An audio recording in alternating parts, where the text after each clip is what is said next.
that your father is the most valuable person in your life.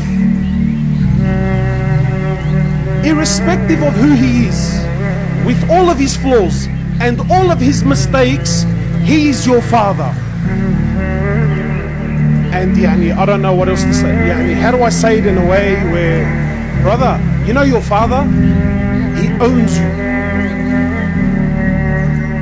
You know your father, he owns you. You know what he owns you means? He owns you. He owns your clothes. He owns your shoes. He owns your money. You know your money? If your father, if, I'm not encouraging fathers, I'm just giving you.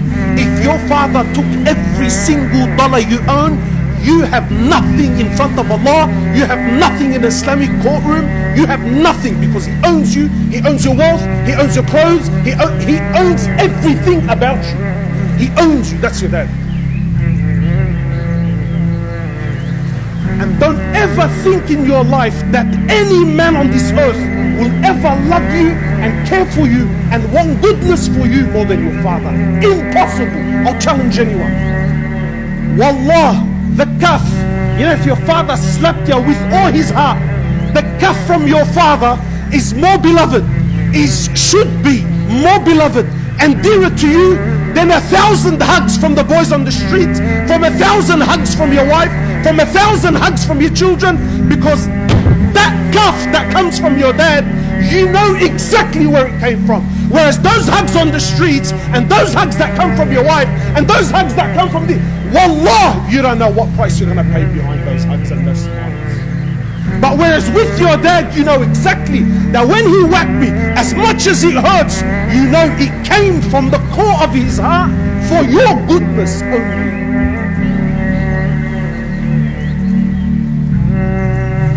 Our fathers are deeply flawed.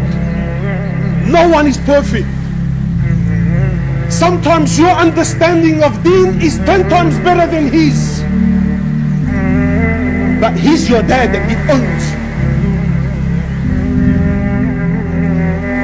Wallah, the shoe that your father wears, the shoe that he wears, you should put it and wear it on your head like a crown.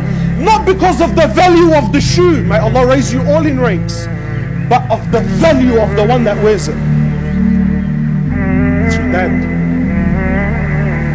And it is unbelievably selfish that a young man comes and says to me, but why can't I do what I want? Wallah, brother, I got news for you.